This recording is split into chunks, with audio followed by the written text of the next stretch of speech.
All right, we should be back in the building on this beautiful Friday. Y'all know what to do. Drop a 1 in the chat if you can hear me. Drop a 1 in the chat if you can see me. We all crispy and clean on the screen. And welcome, y'all. Already. Goodness, I thought I was gonna be good today. That's quite the way to start the show. Welcome, y'all. Welcome back to another YouTube live stream and another episode of the ClassE Morning Show. I'm your host, ClassE, at patreon.com/ClassEbeats, and we've got a great show for y'all today. We are going to get into what's going on with Letitia James. The Trump administration, just 7-8 months in, is not playing around. They're going after everybody. We're going to talk about her indictment. We're going to talk about Drake taking another L. Looks like the pettiness didn't pay off. We get into Candace Owens and what was going on with this Kirk assassination. She's got more news, more updates. We're going to hear from a medical examiner and some autopsy reports. And of course, y'all know we've got to talk about some other things as well. So thank you all for being here. Before we get into it, I got to say what's up to the people, man. Shout out to everybody who's in the building. Y'all always are showing up and showing out. Of course, first thing in the morning, we've got my awesome, amazing Amy in here showing love, reminding y'all to like the video. We got the big dog, J Money, is in the building. Taco Tuesday is up in here too. Good to see you. Shout out to Taco Tuesday. We've got my guy Les Cleaver is in this thing. Shout out to Les Cleaver. We've got Mary is in here. Shout out to Caitlin. I see y'all. Trisha's in the building. Oh my goodness, we got everybody up in here. We've got who else did I missed a couple of people. Dang, I'm sorry, y'all. We've got, the chat is moving so fast. Jessica White's in here. We got Ryan up in this thing too as well. Good to see y'all, man. Hopefully everyone is doing well on this Friday. We're gonna go ahead and get right into it, but before we do, I do have a favor to ask you all. I don't ask for much on this channel. I really only ask for one thing, and the one thing I ask is that you all like the video. All right, likes are free. It helps the channel continue to grow. It takes less than a second to do. It lets the algorithm know that you guys are enjoying the show, shares the video, the channel, the live stream with more people. So first off, I gotta say thank you to all 1,600 of you that liked the video. Wow, that is insane. I haven't seen another channel that's getting this many people to like the video before it starts. So thank y'all for doing this. It means a lot. It really does help us continue to grow. So thank y'all for doing that. As you're joining, please make sure you like the video, okay? Secondly, if you're feeling extra generous, you can share the video as well. Click the share button. It's got a little arrow curved and pointing to the right. That'll allow you to share it on Facebook, Instagram, X. You can even share it to your group chat or via text. So thank you to those of you that do that. I see so many of you over there sharing the video out. It helps a lot as well. And I will be giving a special thank you to everyone who sends in a super chat today, because there are a lot of y'all. All right, so shout out to the super chat gang. I see so many of you have supported in here. My guy J Money, the big dog, up in this thing, says happy Friday with the 20 bomb. Jeez, he says happy Friday. We made it through another crazy week. I'm beyond grateful to be a part of this incredible community. Huge shout out to ClassE and Amy for being such incredible people. Same to you, J Money. Same to you. And thank you for the love and support always on every platform, whether it's here on the Music Morning Show or on the ClassE Morning Show or on the Song of the Night. J Money is always in there putting in work and showing support to the people. He also just dropped 10 memberships. If you got a membership from J Money, first of all, make sure that you say thank you. Also, check out the members only content. And on top of that, you get instant access to all the videos we drop here on the channel, and you don't have to wait. So as soon as the video is uploaded and ready to go, as a member, you get instant access to those videos. All right. Your name also gets highlighted in that beautiful green in the chat as well. So thank you to J Money for giving y'all a chance to check out the members only side. We've got Les Cleaver in here with the 5 bomb. Said, thank God it's Friday and many blessings to you, to all of you here. And God bless each of you in your life and all that you do. Love this channel. The best YouTube channel ever. All right. Shout out to Les Cleaver. And then of course, we've got my awesome, amazing Amy in here, gifting 5 memberships.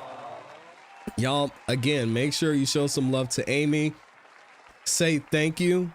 And go support her as well, because Amy is a content creator, along with all the thousands and thousands of hours she puts into helping us grow and helping produce the show here. Y'all see her active in the chat and in the comments as well. Make sure you go support Amy on her channel. She just premiered a video earlier before we started the live stream here. The link to her channel is in the description. We'll also drop it in the chat for you. Go subscribe and hit the notification bell over there so you don't miss any time that she goes live or drops a new video too.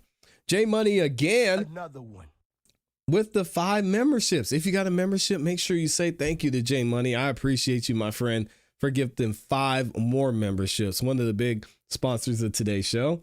And then we've got Dottie in the building. Shout out to Amazing Grace up in here. Can y'all show some love to Grace? Shout out to Grace. She says, best at everything ever. We try. We try. Love you, S'mores Daddy. I love you too, Grace. Shout out to Amazing Grace. I appreciate you. Hope you have an amazing day. Hope you're feeling better. And thanks for stopping by. Thanks for being a member for 7 months. Grace over there doing big things. Y'all see her? Y'all show some love to Grace and Amy. They are so amazing. Oh my gosh. We've also got Grace in here gifting a super sticker as well, man. With the 3 bombs. Shout out to Dottie, the most amazing Dottie in the world. I appreciate you, girl. Thank you. And happy Friday to Grace too. She be over there putting in work, man. Y'all have no idea. I think that is everyone with the super chats for right now. Let me double check and make sure I didn't miss anybody else. Okay, we should be good. So I'm going to go ahead and get into it. Thank you for the super sticker, Grace. And I see some of y'all saying you subscribe to Amy's channel. Thank you so much for doing that. And we should be good to go. All right. Y'all know what time it is. It's Friday, so we have a lot of topics to cover today. And I just remembered one topic I didn't get to that I wanted to cover, so maybe we'll get to that a little later. But to start the day, we've got some interesting news when it comes to Letitia James. Now, I wasn't up to date on what was going on with Letitia James, but it appears this isn't the first time Letitia has seen some controversy. And now because of that, she is in the limelight and she's being indicted for fraud. Yes. Which is crazy. So she's the New York Attorney General. Apparently she lied on some applications or some bank applications, allegedly put her father down as her husband. It gets crazy here. So some people found out she's getting indicted, and we're going to actually get into the full indictment and look at what she's facing here. And Letitia, of course, is going to have to respond. Y'all check this out. Has indicted New York State Attorney General Letitia James on claims that she committed mortgage fraud. James became the second perceived adversary of President Trump to be charged in a case career prosecutors had turned down. The grand jury returned 2 felony charges, bank fraud and making false statements to a financial institution. Come on, lady. John Finolio live in the news center with today's developments. John. Micah Scher, President Trump has been very public about vowing retribution against some of his perceived political enemies and using federal law enforcement to do it. Critics say what he's doing is not about justice, but rather payback. More than a continuation of the president's desperate weaponization of our justice system. Tonight, New York Attorney General Letitia James indicted by a federal grand jury in Virginia for bank fraud and making false statements to a financial institution. Prosecutors allege James falsely claimed a Virginia home as her second residence to secure better loan terms in 2020. For months, President Trump has publicly called for charging James. Late last month, the president directly addressed Attorney General Pam Bondi in a social media post, saying in part, "Pam, I have reviewed over 30 statements and posts saying that essentially same old story as last time. All talk, no action. Nothing is being done. What about Comey, Adam Shifty Schiff, Letitia? They're all guilty as hell, but nothing is going to be done." Imagine your boss, instead of writing you a letter, writing you an email, your boss technically goes on Twitter and says, "Hey, ClassE, you know, I keep hearing that you're not cleaning the fry machine. What's up with that, man? People are saying their fries, they got little black specks on them. They're starting to taste like the tater tots. I mean, dude, what is happening here? You're supposed to be doing something. You're not doing it. What's going on?" Oh, I would be pissed if my boss tweeted that. Like, can you send me an email, dog? Dang, Trump is Within hilarious. weeks, the president's new acting U.S. attorney in the Eastern District of Virginia, Lindsay Halligan, a former personal lawyer to Trump with no prosecutorial Fries tasting experience, like onion rings. took over the case. Halligan issuing a statement. No one is above the law. The charges, as alleged in this case, represent intentional criminal acts and tremendous breaches of the public's trust. I love this first thing that she said. No one is above the law. I'm going to let it play out. How many times over the past previous 4 years did we hear that? How many times have we heard that from Fani Willis when she was indicting President Trump? How many times did we hear that during the YSL trial? How many times did we hear that in so many instances from Joe Biden, from Kamala Harris, from all of them, from Chuck Schumer?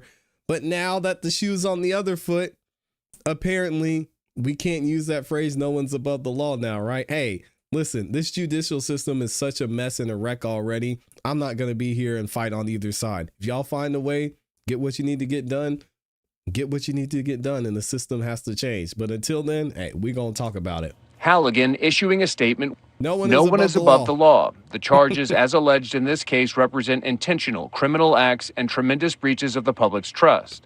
The facts and the law in this case are clear, and we will continue following them to ensure that justice is served. Well, as Attorney General, James sued Trump and his administration numerous times.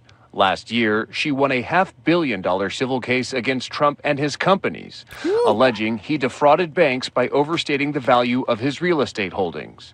A judge later voided the penalty, but not the conviction. James's attorney, Abe Lowell, calling it vengeance, claiming the original prosecutor didn't see enough evidence to pursue charges until Trump got involved, saying in a statement, "We are deeply concerned that this case is driven by President Trump's desire for revenge. When a president can publicly direct charges to be filed against someone, when it was reported that career attorneys concluded none were warranted, it marks a serious attack on the rule of law." James's indictment. Now, see, this is where y'all can't, if it's good for the goose, it's good for the gander, man. Come on. I'm going to say the same thing here about Letitia that I said about James Comey. Y'all were running up in here doing all these things during Biden's administration and leading up to Biden being elected as president. And it was fine. It was all good, right? We had no issues there. Now we're here and questions are being asked. You got your time. Now we're here on the other side. The question is, James Comey, did you lie? Yes or no? Letitia, Miss James, did you commit bank fraud? You won the lawsuit against Trump. It said he committed bank fraud. Now it's your turn. Did you do it too? I mean, come on, answer the question. Are you innocent? Or are you just going to do this under the guise of, oh, well, it's revenge. He's the president now and he could come after me. Is it true or is it not? It should be that simple. To be filed against someone when it was reported that career attorneys concluded none were warranted. It marks a serious attack on the rule of law. James's indictment follows last month's charges against former FBI Director James Comey, another Trump critic. Both cases led by Halligan at the direction of President Trump. These charges are baseless, and the president's own public statements make clear that his only goal is political retribution at any cost. And what did your goals make clear? All right, legal experts point out that an indictment is not a conviction. The bar in this case is lower, and already there are questions about the case's legitimacy and U.S. Attorney Lindsay Halligan's handling of it. Letitia James's first court appearance is set for October 24th. In the News Center, I'm John Fenolio, sending it back to you. And again, I'm going to stay consistent here as I have been on the channel. Innocent until proven guilty. Same with James Comey. Same with President Trump before he was dealing with Fani Willis, and even this indictment that was coming to him by Letitia James that she eventually won. And it's the same thing with Letitia James. So what I want to do is we're going to hear from her and her full official response to the president and to this recent indictment, and then we'll actually get into the indictment itself. Thank you to Amy for posting this over on X. If you don't follow Amy on X, you have to do it, especially if you're on X looking for news and updates. Amy's the place to go. Make sure you follow her at @IamyLeigh. That's at IamyLeigh on X. The link is in the description as well. And this is what Amy says. She quoted Letitia James says, "I am fearless." The New York's Attorney General Letitia James vowed to fight the baseless charges aggressively. after being indicted on charges of bank fraud and making false statements to a financial institution. Let's see what Letitia has to say. Again, she's innocent till proven guilty. Continuation of the president's desperate weaponization of our justice system. He is forcing federal law enforcement agencies to do his bidding, all because I did my job as the New York State Attorney General. These charges are baseless, and the president's own public statements make clear that his only goal is political retribution at any cost. The president's actions are a grave violation of our constitutional order and have drawn sharp criticism from members of both parties. No, they ain't. His decision to fire a United States attorney who refused to bring charges against me and replace them with someone who is blindly loyal not to the law, but to the president, is antithetical to the bedrock principles of our country. And your problems with the law. This is the time for leaders on both sides of the aisle to speak out against this blatant perversion of our system of justice. I stand strongly behind my office's litigation against the Trump Organization. We conducted a 2-year investigation based on the facts and evidence, not politics. Judges have upheld the trial court's finding that Donald Trump, his company, and his 2 sons are liable for fraud. I'm a proud woman of faith, and I know that faith and fear cannot share the same space. And so today, I'm not fearful. I'm fearless. And as my faith teaches me, no weapon formed against me shall prosper. We will fight these baseless charges aggressively, and my office will continue to fiercely protect New Yorkers and their rights. And I will continue to do my job. All right, we know how these politicians work. So, Miss James. Hey, G. James. Yes, you over there. Yes, this is, hi, ClassE from the ClassE Morning Show. I have a question. Did you do it? What's she gonna say? Formed against me shall prosper. We will fight these baseless charges aggressively, and my office will continue to fiercely protect New Yorkers and their rights. Yes, but Miss James, did you do it? This charges aggressively, and my office will continue to fiercely protect New Yorkers and their rights. Okay, so I guess we're not gonna get an answer to that. That's fine. I was just wondering. Same things with James Comey. Same thing with all of them. If someone's saying I committed bank fraud and I didn't commit bank fraud, I don't care what my attorney says. I'm coming out and I'm saying I didn't do this. The president is crazy. We've done an investigation. The reports have been there. He's making this up. I don't even know how this got indicted. I am innocent. What does Letitia say? What does James Comey say? You know, we're going to do everything to fight this in the fullest extent. Did you do it or not? Can we get to that? Politicians, man, drive me crazy. Let's go ahead and see what's going on with Miss Letitia James versus the United States of America. Oh my goodness, this is a full indictment. Y'all check it out. Shout out to Amy for getting this over to us. The grand jury charges that. What are the allegations? At all times relevant to this indictment, Letitia A. James is going to be referred to as James, was a resident of Brooklyn, New York, and the borrower on a Fannie Mae-backed mortgage loan for the property located at 3121 Peroni Avenue, Norfolk, Virginia.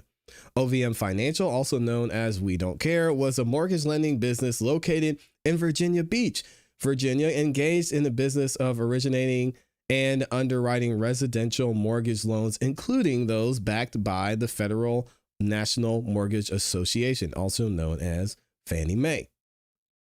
OVM Financial qualified as a financial institution within the meaning of 18 USC.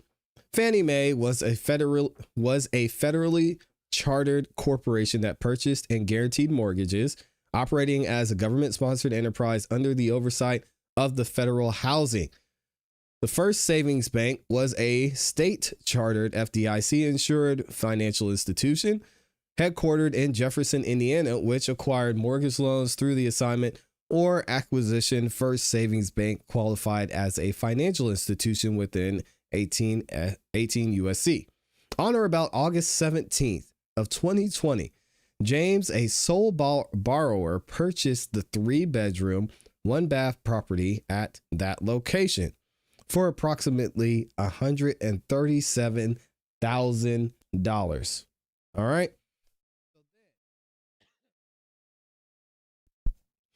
She financed the mortgage with approximately $109,000 and $196,000. All right.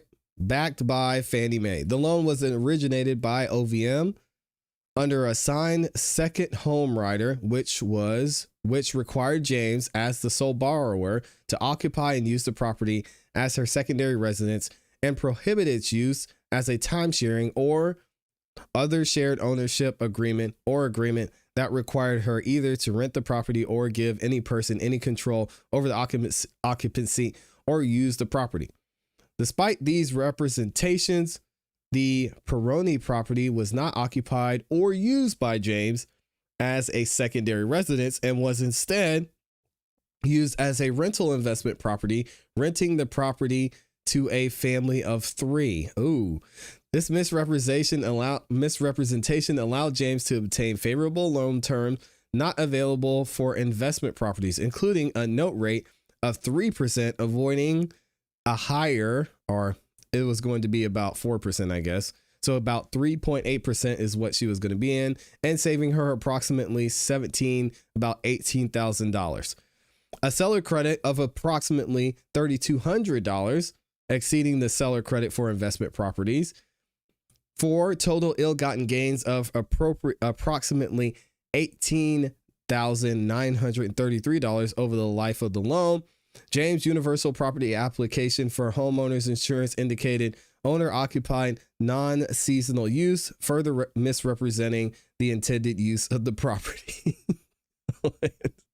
James filed Schedule E tax forms under penalty of perjury, treating the Peroni property as a rental real estate, reporting fair rental days, 0 personal use days, thousands of dollars in rents received, and claiming deductions for expenses relating to the property, further contradicting the second home classification. The loan was acquired by or assigned to the First Savings Bank by March of 2021, the next year, exposing it to risks associated with the misrepresentation of the loan. The acts described herein occurred within the Eastern District of Virginia. So what is count 1? Bank fraud. These allegations in paragraph 1 through 12 are realleged and incorporated herein. Okay. Basically, she told them she was going to be using this for her personal property, and she did not. She lied. Allegedly. Count 2, false statements on to a financial institution. We know she lied about who was going to be using the property. She said she was going to be using the property, and she knew she wasn't going to be using the property and rented it right away. She just said this on her application to save money, right? Forfeiture notice. Pursuant to the federal rule of criminal procedure, upon conviction of the offenses in count 1 or 2, the defendant, Letitia James, shall forfeit to the United States any property constituting or derived from proceeds obtained directly or indirectly as a result of such violations, including but not limited to a money judgment in the amount of nearly $19,000. So they're going to take the house and they're going to take $19,000. Sounds like what we just saw from Diddy. What happened to Diddy? And he had to sign this and say, all right, y'all can take all my cell phones and some cash. All right. This is crazy. Oh, this was signed by the newly appointed U.S. State's Attorney, Lindsay Halligan. Listen, guys, listen to me.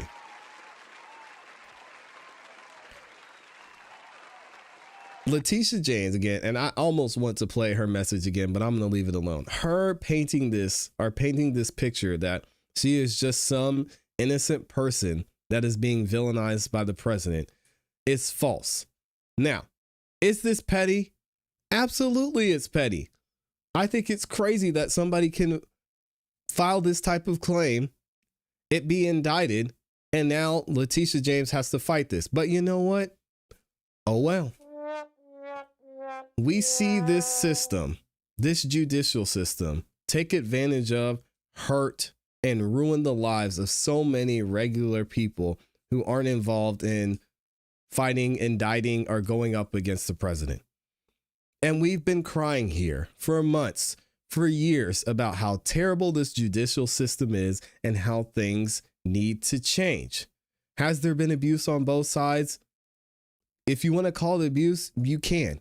I don't see this as abuse. I see this as the use and the following of the rules of a very bad, a very corrupt legal and judicial system. Now, you can't hold the president accountable for following through. You can't hold the state attorney accountable for saying, hey, Letitia, you lied on your bank application and you gave false statements. If you did that, according to the law, you have to be held accountable for it, allegedly, or you have to fight it. So until this system changes and we make it different, or maybe even more difficult to indict a ham sandwich, as the saying goes, then I don't want to hear from Letitia James, of all people. I don't want to hear from James Comey, especially if you're not going to tell me, oh, well, I didn't do that. If you did it, even though it's being alleged, then you got to go through the proper system to fight it. I think this is just a reminder of how bad this judicial system is and how things need to change. And maybe now that we're seeing this on the other side, we can make some adjustments to it. I highly doubt that's going to happen. Let me know what y'all think in the comments and in the chat. Letitia up here, she all upset. Man, if you don't get out of here. We've got people who are completely innocent who have been indicted. We have a young man, Kyron Lacey, that was indicted for something that, from what we can see, he didn't do. An accident he didn't even cause. And this man ended up taking and losing his life because of an indictment. And get out of here if you don't stop complaining and crying and saying this is misuse. Is it petty? Yeah, absolutely it's petty. But come on, I don't want to hear it from Letitia James because she lied on her mortgage application, allegedly. Because we got to say that before they get upset. Shout out to all of y'all who are in the building. Nearly 1,600 of you. Excuse me. Oh my goodness. I got to mute my mic. I apologize. I liked the video so far. Thank y'all for the support. Let me read a couple of these comments because I know y'all are in here.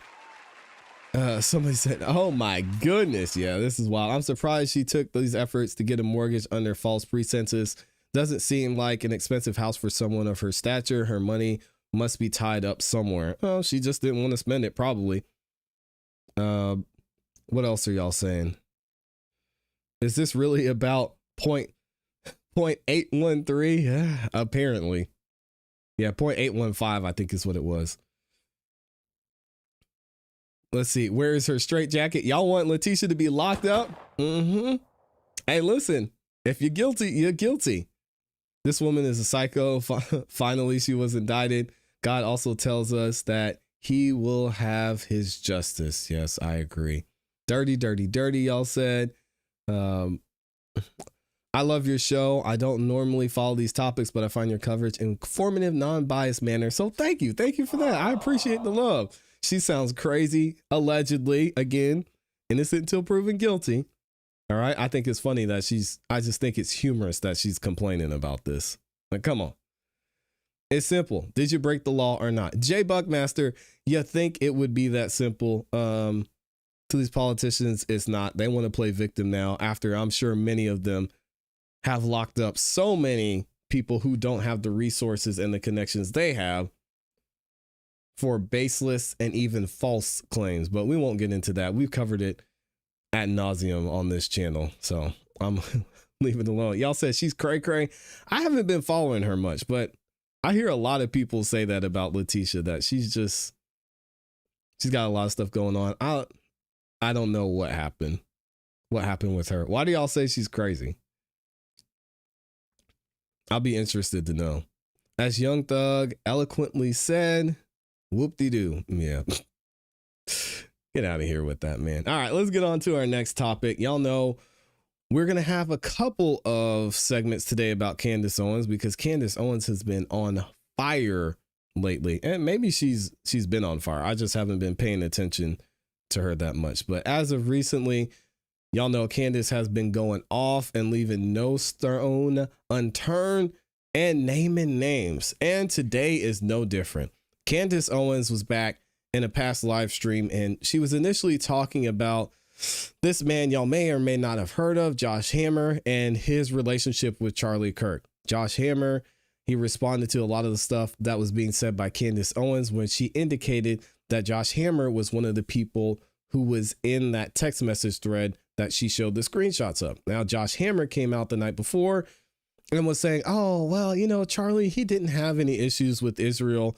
He was really in a good place with Israel. Candace Owens called him out and said that was BS. Now she's back at it again and is bringing forward somebody else who was involved, a rabbi who was involved in this group chat. And she's going to give more information about him and what possible role he could have played in this whole Charlie Kirk Israel situation. You know, check it out. And again, I will leave a link to Candace Owens's full live stream in the description for y'all, so you can go and support her and show her some love and watch everything in its full context. Here we go. Now, this is probably also a great time, referring to that little conference call they had, whatever was a Zoom call, to tell you that Rabbi Walicki, was also on the now infamous text chain.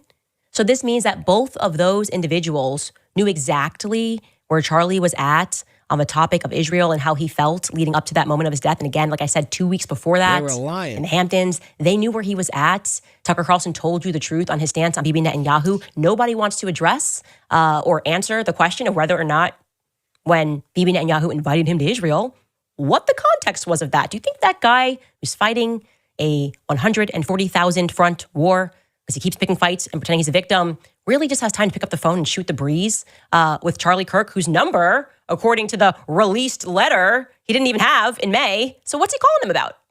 They obviously weren't close if he didn't have his number, okay? So what's he calling Charlie about? Why is he inviting Charlie to Israel 2 weeks before he dies, right? Nobody will address that. Charlie said no. Mm-hmm. He did. He said no.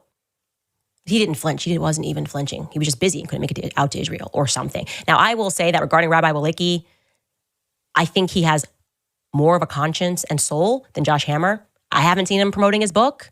He doesn't lie as audaciously and as repeatedly and tweets nearly as neurotically as Josh Hammer does. But I want you to listen to what he had to say when asked whether or not Charlie was turning on Israel. Give us our hindsight 2020, Rabbi Walicki.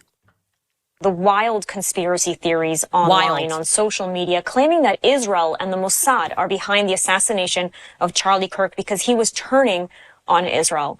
Now, you spoke to him just hours before his death. Did you feel that that was the case, that he was in fact turning on Israel? Look, Lidar, I was in touch with Charlie on an almost daily basis for months. And he certainly had some disagreements with Israeli policy. And he criticized Israel where he felt appropriate. He sometimes believed things, like a lot of people do, that are out there in the media. And that was really the substance of our relationship, was checking on things and finding out the truth. But that doesn't mean that he was immune to the negative sentiments that were out there. And there were a lot of people around him in the America First movement who were actively working on him to try to get him to turn on Israel. But the real answer to your question is the meeting that I had with him. And the entire purpose of the meeting, called by Charlie called this meeting, and it was on our schedule for weeks, was that he was going out on a campus tour. Utah was the first stop on his new campus tour. And what a lot of people in Israel do not realize, or in the pro-Israel community do not realize, is that between 40 and 50% of all of the questions and challenges that he would get on these campus tours were usually about Israel. Because the campuses, of course, have a lot of anti-Israel sentiment, and Charlie was known as a supporter of Israel. So he ended up being in a position where he was defending Israel all the time. And it drove him crazy because he wanted to talk about America, but he was defending Israel all the time. So in preparation for this new campus tour, he called a meeting of a few people that he trusted, to talk about Israel issues and to anticipate the questions that he would be getting, the challenges that he would be getting on this campus tour, and to make sure that he had the truth and that he could formulate answers that he was comfortable with. If Charlie had turned on Israel, why would he even bother with a meeting like that? Why would he call a meeting with a few pro-Israel friends of his to talk through Israel issues, to make sure that his facts were straight and his talking points were straight so that he could defend Israel better? If he was turning on Israel, he would have had Candace Owens and Tucker Carlson in the meeting planning to throw Israel under the bus. The entire premise of the meeting refutes that theory. Well, also, he goes on to say this. Check this out. And shout out to Lauren for posting this over on X. It says approximately 36 hours after Charlie posted that he was leaving the pro-Israel movement, he had a meeting with Rabbi, I'm going to mess up his name, so Rabbi W, Josh Hammer, and others so that they could refine Charlie's talking points on Israel, quote unquote. The rabbi said he was combative during the meeting, and Charlie was starting to annoy people in the Jewish community when he started questioning October 7th and taking an America first position on issues, as he should have. It's always America first, in my opinion. Y'all check this out. His tour, he decided that he wanted to have a meeting. Josh Hammer was on the call, you know Josh, and I was on the call, and a couple of Charlie's staff to talk through Israel issues. He was really grappling with these issues. I know that he's also having meaningful conversations with people who are anti-Israel, and that's fine, and he's going to do that, and that's all part of who Charlie is. He's going to expose himself to everything. I remember right after October 7th, I was a little concerned about some of the things he was saying afterwards, and I wasn't so emotional. I realized Charlie was looking at a lot of the Israel-America stuff through the America First lens. I was looking at it through my family's in Israel. My son's joining the IDF. I was looking at it through that lens, and I was very just emotional. Your Jewish national identity. Right. The fact that he was meeting with you to refine his talking points, I assumed there was a lot of pushback. When that reporter asked me what the mood of the meeting was, and I said it was combative. He was really grappling with these issues. He was getting pulled in different directions, and I understand that. There's also within him a very faithful Bible-believing evangelical Christian. If that wasn't there anchoring him with a positive orientation towards Israel, he undoubtedly would have been much further along into the anti-Israel camp, with whom he shared a lot of opinions, and that's where he annoyed people in the Jewish community with some. I think he says something interesting here, because just because someone is, let's say, seeking the truth about Israel, right, doesn't mean that they're anti-Israel. But it seems like a lot of what Charlie Kirk was saying, and what I'm even hearing from this rabbi, is it's an attitude of, well, if you're not for us, then you're against us. And that may have been a problem. And that may have been why Charlie Kirk was in this situation in the first place, because he was getting all this pressure saying, no, we're talking about Israel. You have to stand firm on these points. You have to stand firm on your support of Israel. And if Israel does something wrong, hey, it is what it is. We're Israel. We can do that. And that was turning into a problem, which again, that goes along with what Charlie Kirk said himself about certain stereotypes. All right, Candace is going to respond to this.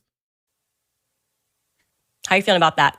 Now that you know that Charlie actually mentioned both Tucker and Candace 48 hours earlier, as they were trying to do what they always do, which is control who he's allowed to speak to, control who I was allowed to speak to back when I was within the Zionist movement, and waking up and realizing something was dangerously wrong when they started to try to control my voice.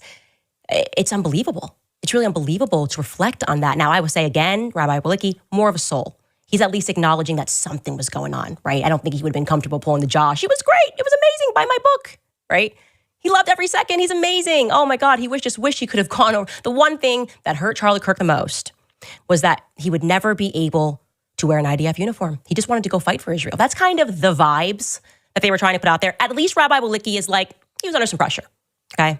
He's saying it softly, but he's like, he was kind of needing to have a conversation to say he's not comfortable answering these questions anymore because he doesn't feel this way anymore. He realizes something is wrong. I told you he was particularly worried that Israel was infringing upon speech in America. I have text messages to that effect. Okay, so there's no undoing that. He was aware that they had lost a PR war, and it was weighing on him that he was seen, as Rabbi Walicki accurately states, as this person who just defends Israel, especially when what they are doing is so plainly immoral. It was starting to fracture people's viewpoints of Charlie. right? And Charlie, like I said, when he got into this, like when I got into this, we were genuinely pro-Israel. There was not payment that was coming in. Was I ignorant? Yes, I've owned that 1,000 times. I thought it's not a relevant topic, and it makes sense. You know, the low-hanging arguments make sense. Why can't they have their own country? Whatever. I focused was BLM. He was always genuine. And I think, as I've said, he was genuinely over it towards the end because of Jewish behavior. His words, not mine, leaning into the stereotypes of Jewish behavior, okay?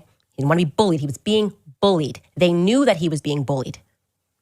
And yet they want us to believe that less than 48 hours before he died, Charlie announces that. He announces that he has no choice but to abandon the pro-Israel cause because of Jewish donors and their behavior, living up to these stereotypes.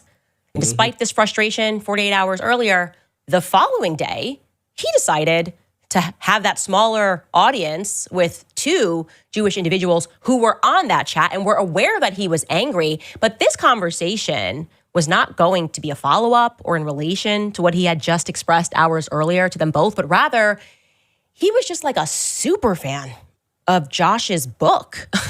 He's like, gosh, this book is amazing. I want to get on the phone with the author. What a wonderful opportunity to speak to the author. I love this. Tell me how to come up with this idea for the book. I want to hear more.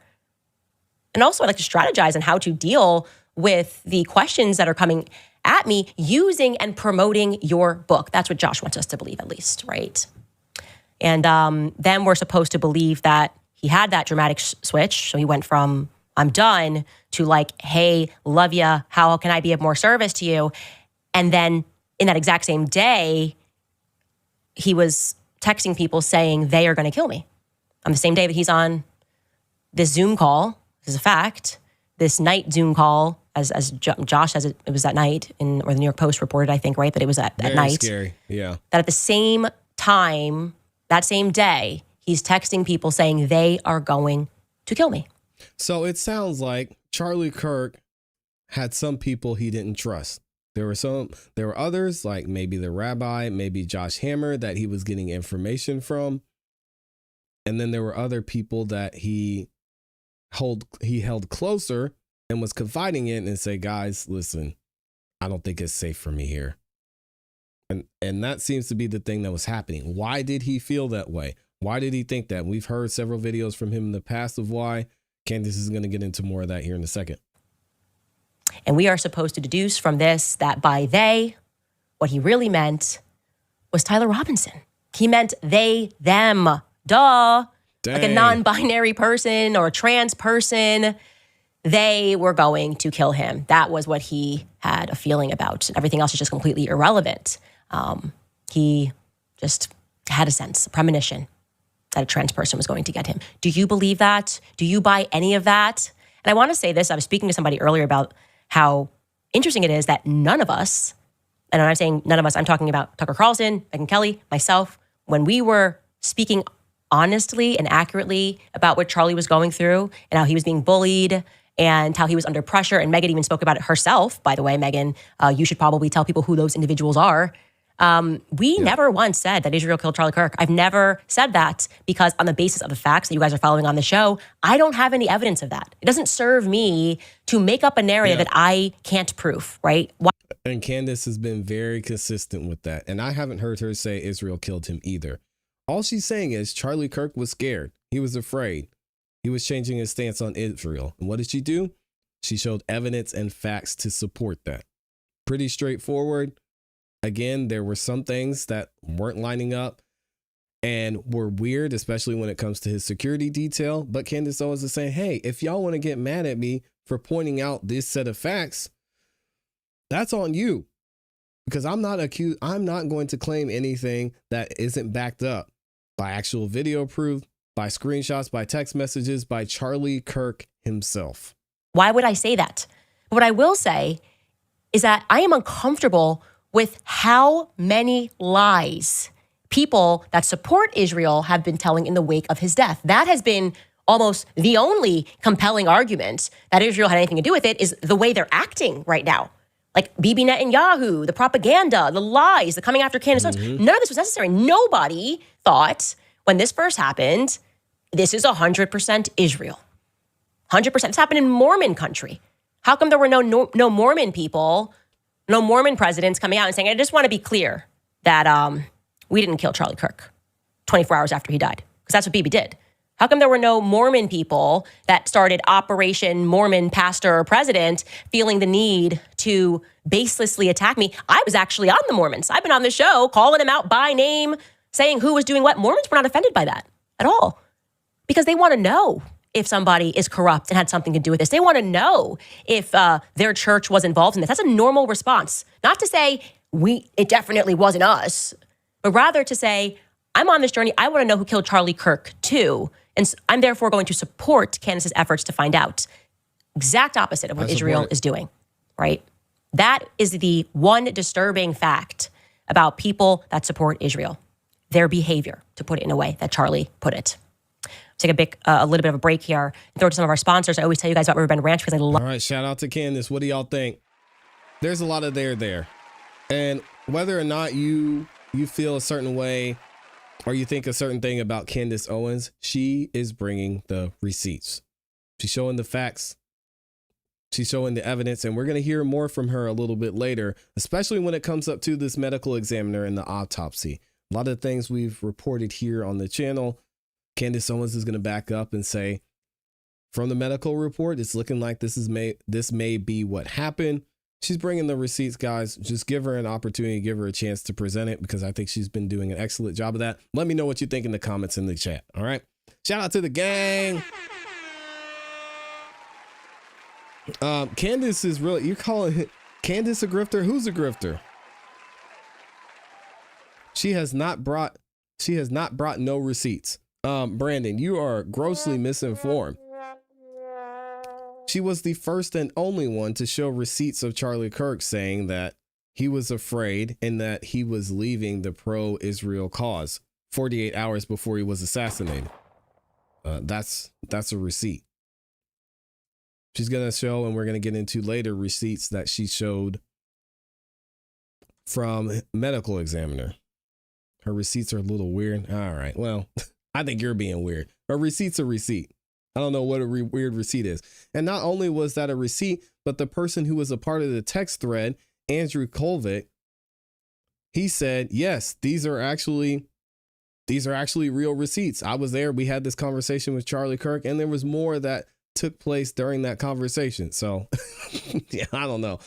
She's always been a grifter. Doesn't make her wrong though. Yeah, I don't know what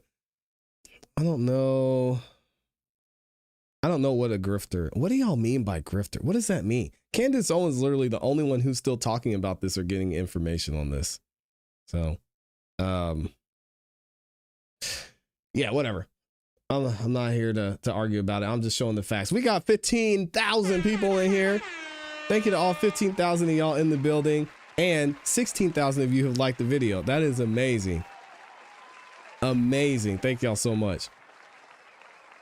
And if you haven't yet and you're just joining us, like the video. Again, if you have a difference of opinion, please voice that here. This is a safe place to voice your opinion, even if it differs from what I'm saying, from what people in the chat are saying. We can have a respectful conversation. Just keep it respectful, all right? Because I disagree. I'm sure y'all disagree with a lot of what I'm saying, like Brandon, and I'll have the conversation for sure. Did you see the whole context of the message? No, I did not. But again, I mean, I can go back. Let me go back and find the actual message. I have the screenshots here somewhere. I think context is important, yes. But if somebody says something very definitive in a short period of time,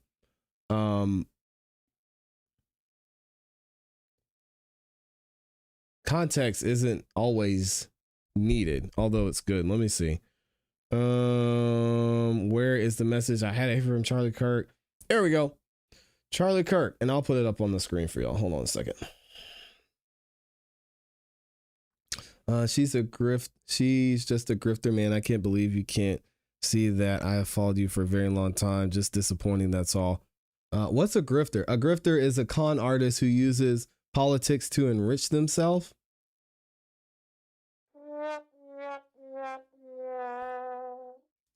A con artist who uses politics to enrich themselves. Okay.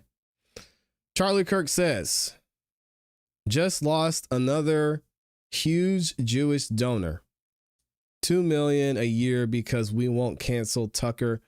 I'm thinking of inviting Candace. Okay. Don't really think we need context there. The person in the next part of the thread says, ugh.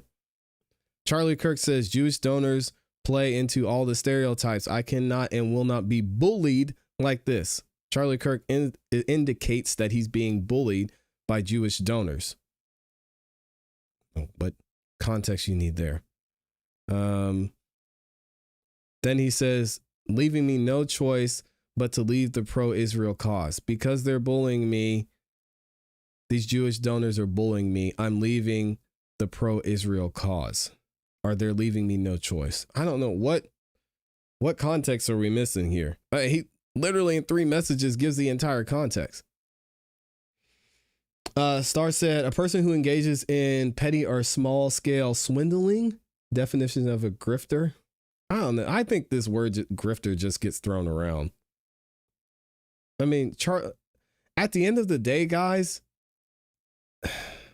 Candace Owens was Charlie Kirk's friend. And I don't think anybody can deny that. So in this case specifically, she's talking about her friend. So where's the grifting at? I don't know. I think that's just another one of those words like racist that just gets thrown around, or homophobic or xenophobic or whatever. And then you say her receipts are a little weird. Her receipts were verified by a person who was actually in the text thread. What's weird about that? I don't know. She's trying to swindle people by trying to expose the behind the scenes of why her friend was killed. How is that grifting? What? I don't know. What does this prove? Oh my gosh. Okay. It proves that Charlie Kirk was changing his stance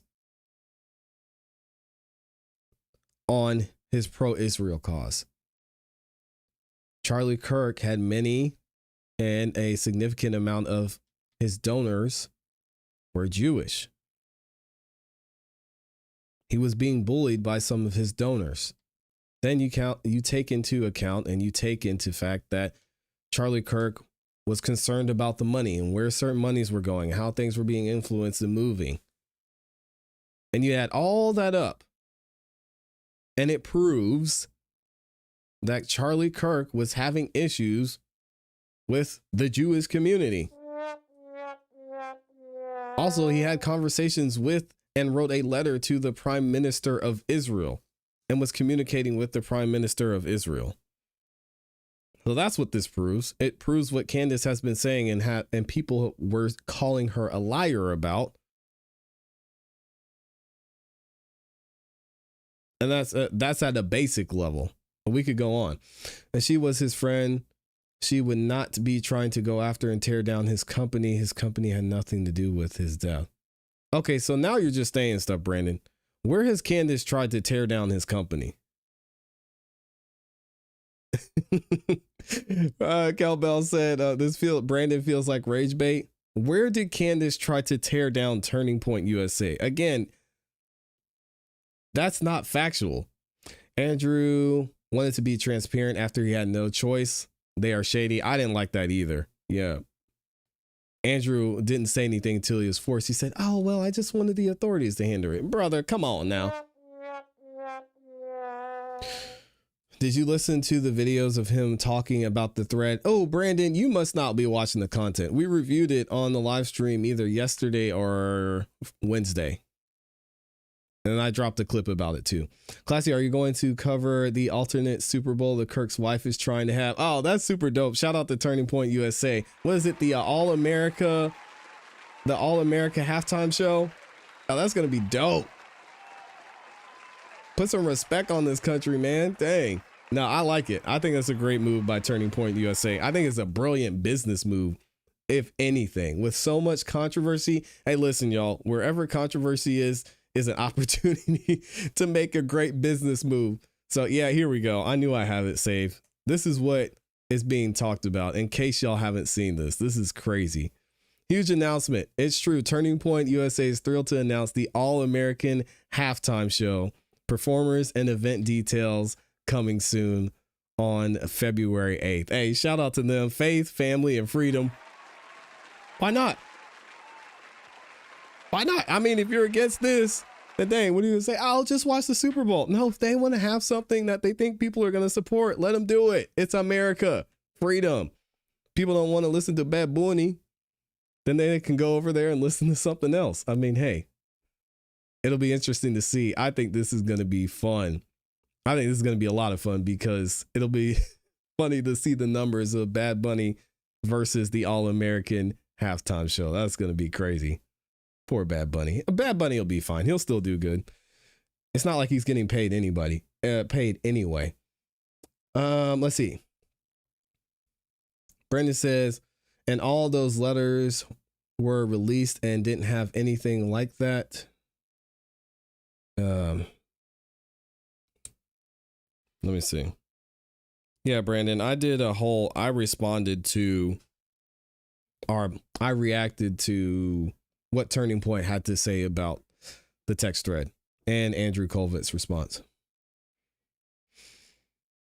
Let's see. She never said his wife is involved. No. Yeah, Candace Owens never said or was trying to bring down Turning Point, so I don't know where that came from. Anyway, we got a couple other topics to get into, so let's keep it moving. Shout out to Turning Point USA. I'm not going to lie. I've never listened to a Bad Bunny song in my entire life. So I'm probably going to tune in for this. This is amazing. I wonder who's going to be in there. I mean, if they have some artists that I like, I'll be watching it. And I mean, as much of a critique as I had for Charlie's memorial, whoever put that together did an amazing job. So if the memorial is a look into how the All-American Halftime Show is going to be run, I'm just going to want to look at it to see how they run the production side of things, because the production on Charlie Kirk's memorial was immaculate. Amy, please don't. Oh, good God, please don't do that. No, Amy be stoking fires in here. Good God. He said probably Kid Rock. Oh, geez, I hope not. Does anybody, y'all want to see a Kid Rock? A Kid Rock halftime show? I mean, shout out to Kid Rock, but dang, that's no, we good on that. I mean, I guess that would be something. All right, let's talk about Drizzy Drake. It's receipt time. Everybody was giving me grief about Drake and what's going on with Drake. Shabuzi, I wouldn't be mad about that. He said anybody but Kid Rock. Jesus, man. I don't know why Amy's instigating. Oh my gosh. Let's see. Her vendetta against Israel seems more important to her than her friendship with Charlie Kirk. I disagree 1000%. I mean, in the clip we just showed, Candace said, hey, I did not say Israel killed Charlie Kirk. That's not what I'm saying. I'm just giving you all the facts surrounding Charlie Kirk's assassination. And shortly before Charlie Kirk was assassinated, he was taking a certain stance and making changes and seeing things when it comes to Israel. And that's important. Amy says, y'all, ClassE and me halftime show. That would be amazing. Actually, Amy, we should do that. Amy does it all. You say Amy can sing. Amy can sing, rap, play musical instruments. She's a performer. She does it all. She does not miss. And I do a little something over here too. So it would be way better if I'm just in the background and Amy can do her thing. Either way. All right, Amy, let's set it up. They want a halftime show. We'll do it. All right, it's time. It's time to talk about Drake taking an L. Boy, oh boy. So if you're new to this channel, I have been covering what's been going on with Drake versus UMG, and some would say Drake versus Kendrick Lamar in this defamation lawsuit. And actually, the entire time the beef with Drake versus Kendrick Lamar was going on, we covered it here extensively, the back and forth, song for song. And then we finally came to the end of it with Not Like Us and The Heart Part 6. And I said, hey, Drake, man. Drake went out sad with that one. And I hated it. And obviously, I think the reason he slowed things down at the end of The Heart Part 6 was because he was going to be filing this defamation lawsuit and didn't want to keep things going, or he just accepted defeat. Kendrick Lamar on top of the world, going through his thing, doing the halftime Super Bowl show last year. And then Drake files this lawsuit against UMG. In this defamation lawsuit against UMG, what Drake claimed was that UMG used this song Not Like Us by Kendrick Lamar to defame Drake, because in the song, y'all know Drake gets called a PDF. I'm not going to say the full word here.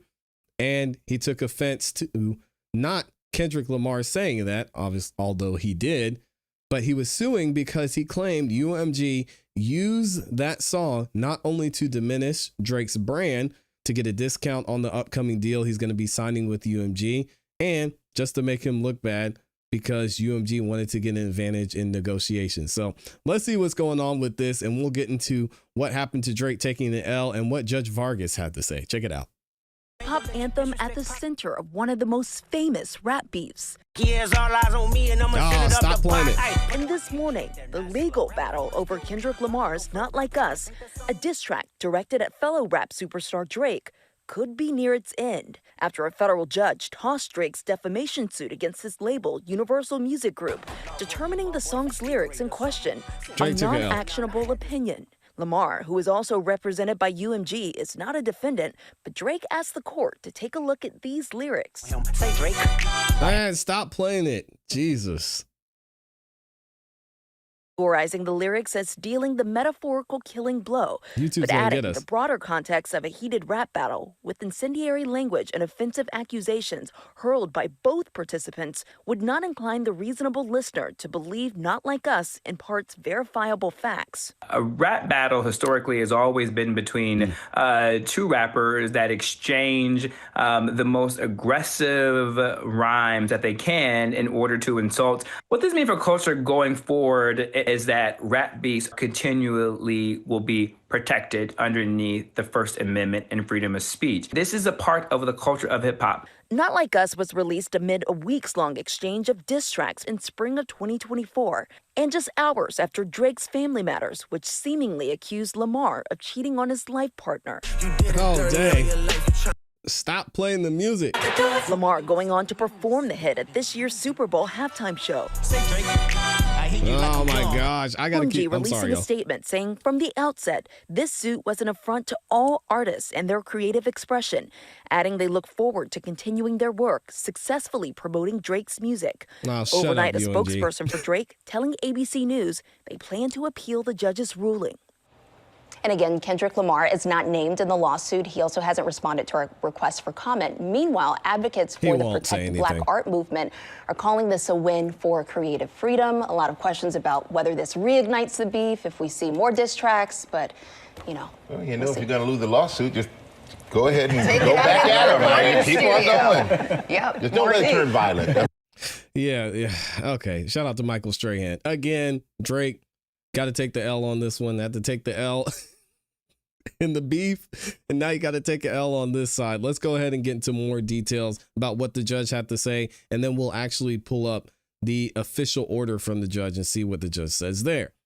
Drake loses a defamation lawsuit versus UMG over Kendrick Lamar's Not Like Us, which is not technically true, but we'll take it anyway. A defamation lawsuit that Drake brought against Universal Music Group was tossed out Thursday by a federal judge who said the lyrics branding the superstar as a PDF in Kendrick Lamar's diss track, Not Like Us, were opinion.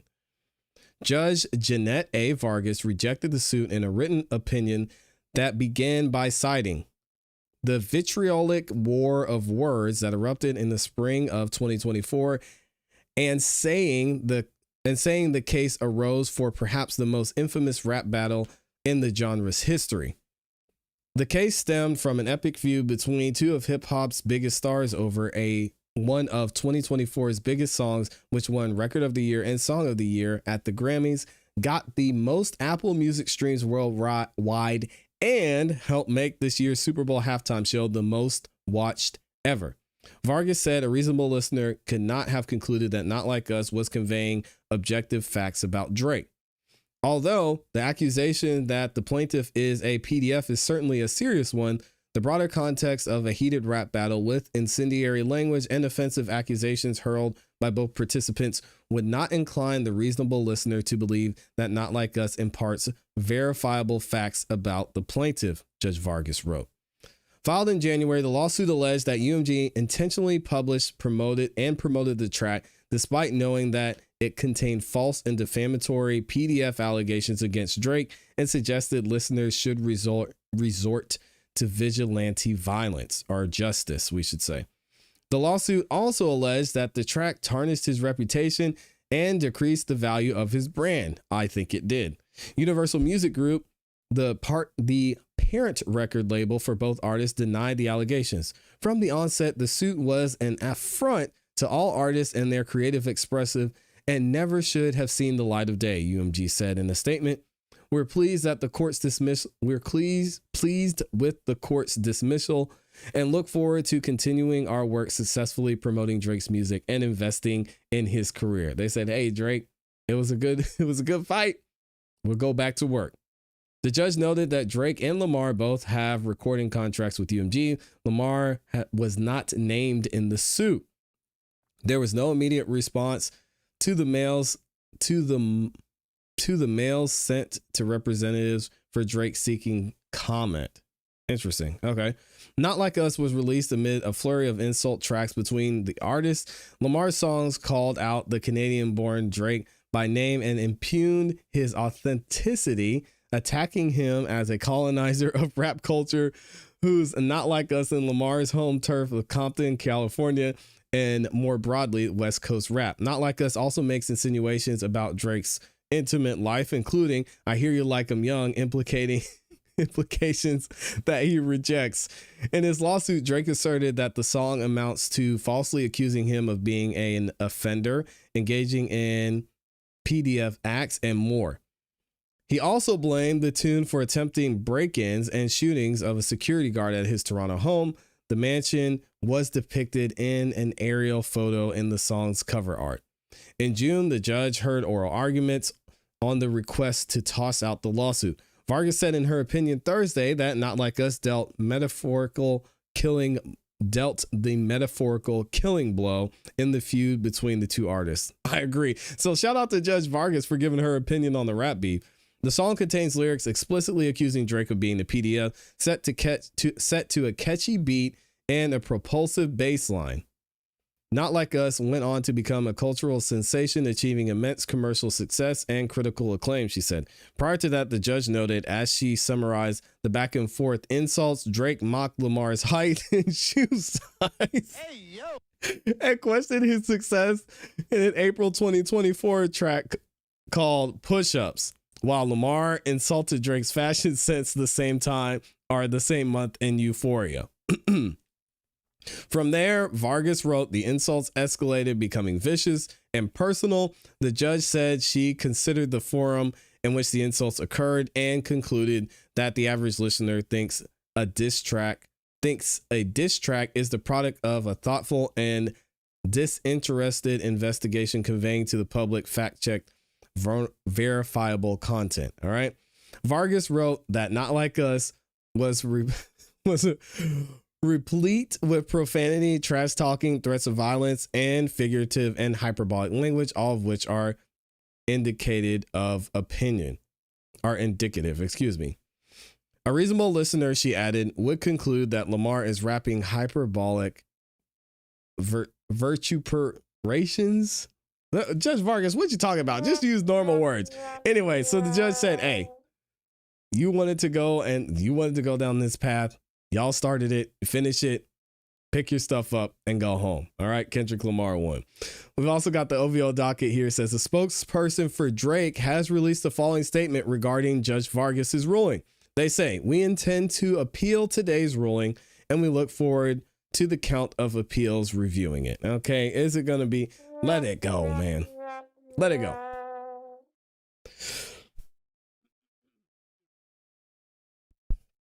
I think it's time for Drake to let this one go. Continue to work with UMG, get another great contract, get another $500, $400 million and just move on, man. This one was also posted. It says on Drake's lawsuit being dismissed, a spokesperson from UMG, y'all heard this quote said, from the onset, the suit was an affront to all artists and their creative expression and never should have seen the light of day. We're pleased with the court's dismissal and look forward to continuing our work successfully promoting Drake's music and investing in his career. Drake's going to make them a lot of money. Drake's going to make a lot of money himself, so they'll be fine. All right. And then we have the quote from them there. Now, there has been a lot of outrage when it comes to how the world was feeling about this lawsuit being dismissed. One person went so far as to say, this corporate spin BS at its finest, talking about UMG's statement. UMG calling it a win for artistic freedom after cashing in on a diss track, accusing the biggest star of being a PDF. Oh, and there's nothing free about speech when you're funding bots and paying the media to push a smear campaign against the artists that keep y'all's effing lights on.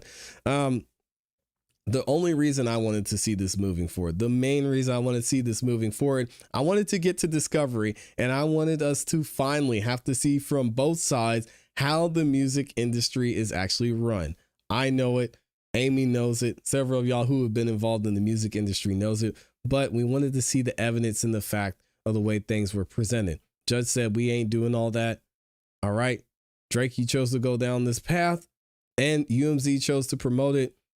That's something y'all have to deal with. It's the nature of the game. Stop being petty and let it go. All right, let's get into this actual order from Judge Vargas. And what does she say here? Judge Vargas says this case arises from perhaps the most infamous rap battle in the genre's history, with vitriolic war of words that erupted between superstar recording artist Drake and Kendrick Lamar in the spring of 2024. Over the course of 16 days, the two artists released 8 so-called diss tracks with increasingly heated rhetoric, loaded accusations, and violent imagery. The song in this feud, or the main song in this feud, Not Like Us by Kendrick Lamar, dealt the metaphorical killing blow. The song contains lyrics explicitly accusing Drake of being a PDF, set to a catchy beat and bass line.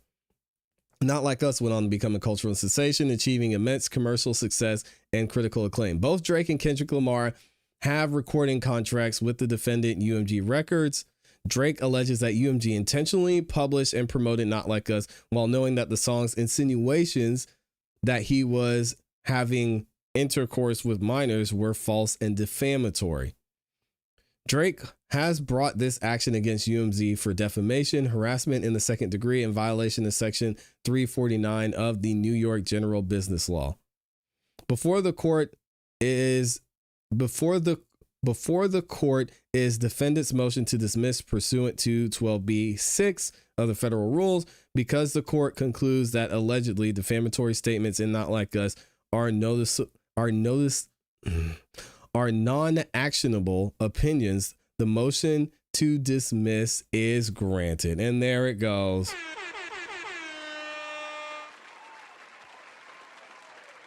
Shout out to and congratulations to UMG for dodging another bullet.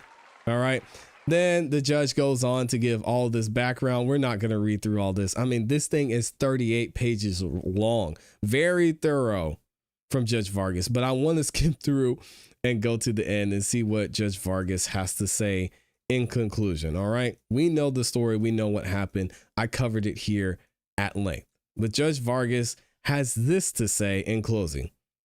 The amended complaint from Drake, all right, is somewhat vague as to who the class of consumers is and what product, goods, or services they are purchasing. It is not clear how the alleged redirection of Spotify's users who are searching for other related songs and artists to the recording would amount to actual harm of consumers or any limitation of their choices.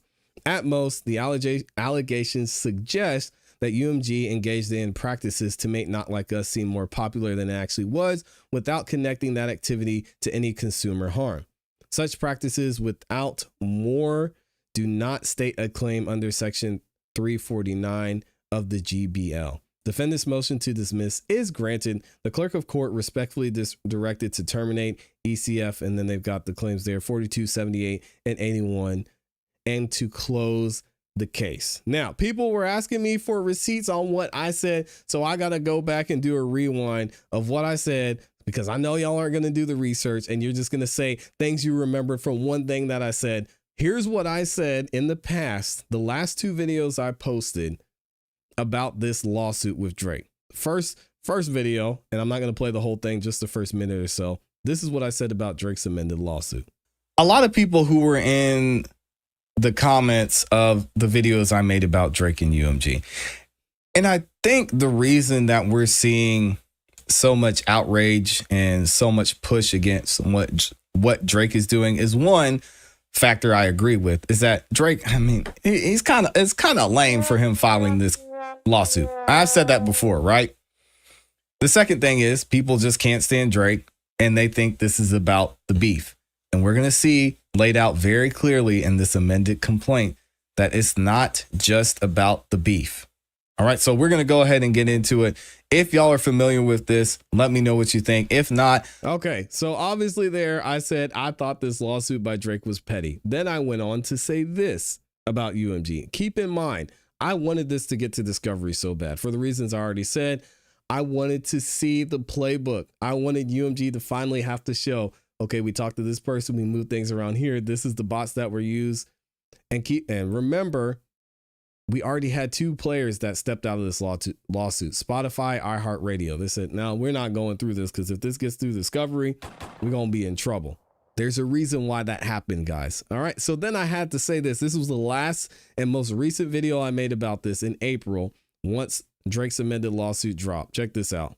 As we pointed out in the original lawsuit and the amended lawsuit from Drake, Drake made it very clear. This is not about Kendrick Lamar. This is not about the quote unquote art. This is about UMG using a friendly fade, as Kendrick Lamar called it, right? Using a friendly fade to benefit themselves in a business way. And that's what Kanye's really trying to key in on. These 2 guys just wanted to go back and forth. You got the culture versus the industry and see what happened, who won at the end, right? And it could have just been left at that. But now UMG got involved and they took things further, and they didn't have to let this song be released, first of all, because it was released under UMG. They didn't have to do the things that they did.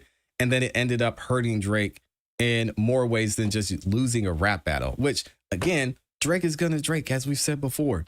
So he was always going to be the industry guy. Nothing was going to change that. Kendrick was always going to be the culture guy. But now you have UMG going out of their way to try and get a discount on Drake's next deal and make him look bad. I don't know how this is going to play out, but if this goes all the way, I think Drake is going to win this one. Not only is Drake going to win this one, I have a feeling UMG is going to have to settle too, and he's going to continue to do what he does. Or Drake is going to disappear, but I don't want to say that on live stream, even though I just did. I hope that's not the case either. Y'all let me know what you think about this in the comments. So again, I was really hoping this was going to play out, and I don't think that Drake is done here either. I think he should let it go. The pettiness didn't pay off, and we didn't even get to discovery. I want to see this get to discovery so bad. I don't think we're going to see it. If Drake can take what Judge Vargas said in this order and maybe redefine and change some of the ways he structured this lawsuit, I think he's going to have a better chance with this the next go around. We'll have to wait and see. Is it going to win on appeal? I don't think so. I think they're going to have to refile this thing. I want to know what y'all think about this in the comments and in the chat. Shout out to the gang, man. Oh, Drake, let it go, man. Let it go. It's over. We're done. We're done. We're done. It's Drake. He's definitely appealing. Oh man. When I listened to his last album, I thought I'd be on. Oh my gosh. Drake just needs to step down. Independent is taking over. Main Street is the past. Hopefully. No, it's not. It's mainstream is nowhere near the past. Is it going to change? Yes. Is it in the past? No. The UMG, Sony, they're not going anywhere. ClassE, you said Clayton Howard's lawsuit isn't weak, even though he can't serve it and he represents himself with no real attorneys, but Drake with the real pro attorneys who knows how to serve just got dismissed. You guys need to understand civil lawsuits.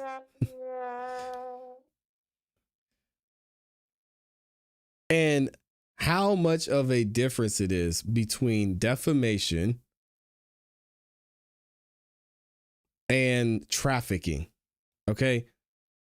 There's also, just because someone is representing themselves pro se, that does not mean they have a weak case either. All right. It could mean a lot of things. It could mean they're just going to push this as far as they can by themselves until someone steps in. It could mean they don't have the money at the time to file an attorney. It could mean they showed this to an attorney. The attorney said, I really don't want to deal with this. This is going to be an uphill battle. And they had to file it themselves. It could mean the person's greedy and they just want all the money to themselves. They don't want to have to pay an attorney 30% of the $20 million Clayton Howard is asking for. Also, you have to understand why Drake filed this lawsuit as well. As you said, Drake doesn't need the money. Drake has professional attorneys. He filed this lawsuit to make a point. And in some ways, his point was made. So they're two completely different things. We're talking about a man that was possibly under the law trafficked in Clayton Howard, right? Versus a guy, Drake, who's saying, I don't like what they're saying about me, Your Honor, do something about it. This is not even, how can you equate the two things? If that's the case, then Cassie's lawsuit should have got thrown out. If you want to say that, I mean, Cassie essentially got immunity from participating in the trafficking with Diddy, but she got $20 million.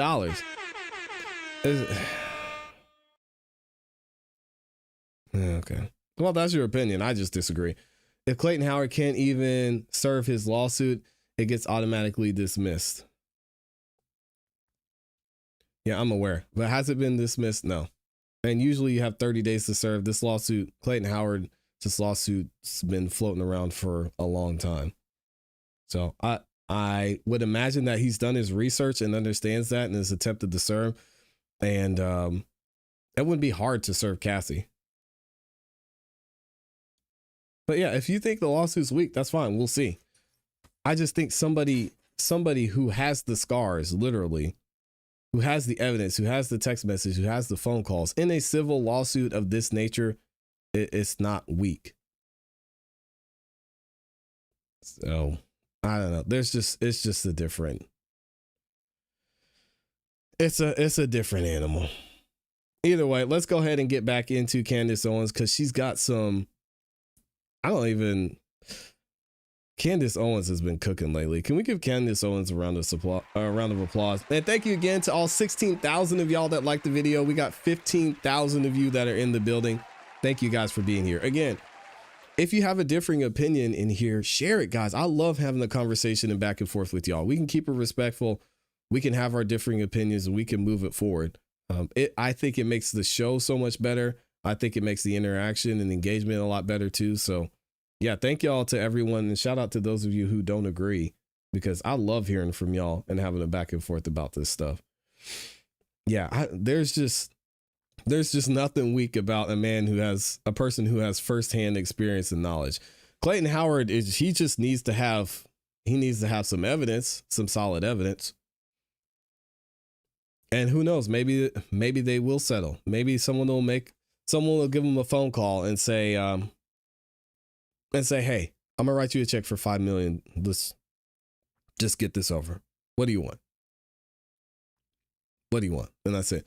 What about the pro attorneys on Clayton Howard's lawsuit who asked the judge to quit his case and the judge granted their request? I haven't heard about that. So I wouldn't speak on it. About the pro attorneys on Clayton Howard's lawsuit. From what I understand, Clayton Howard's still... So there's an attorney on his case? I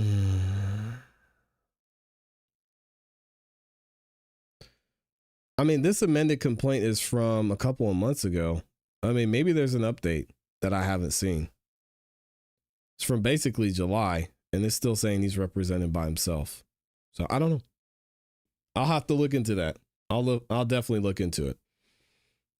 So let's get into this update from Candace Owens. Y'all know Candace Owens has been cooking lately, and she's got some more updates for us when it comes to what a medical examiner said about Charlie Kirk's assassination and what actually happened and went down. So I'm going to let you guys hear it from Candace, and we're also going to get into some information from the folks over at Turning Point USA, who initially had information not only from the medical examiner, they had information from the doctor as to what happened and what caused Charlie Kirk's death.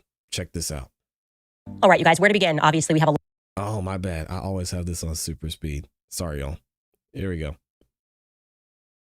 Lot to unpack before I go on vacation. I'm looking forward to reading. I'm also looking forward to processing a lot of the information that is coming to me and researching more.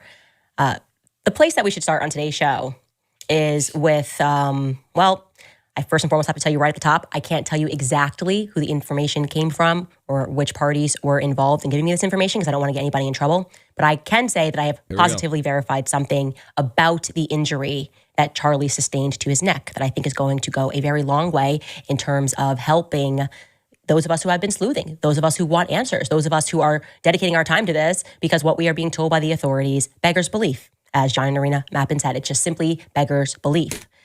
We also want to make sure that we are presenting evidence and debunking one another where we can so that all of us can collectively zero in and build upon whatever facts we have in this decentralized investigation. We're going to keep going, Candace. This is about the injury, okay? So Andrew Colvett was, I can tell you, telling the truth in part when he wrote that very long tweet in which he tried to explain why there was no exit wound. Do you recall this?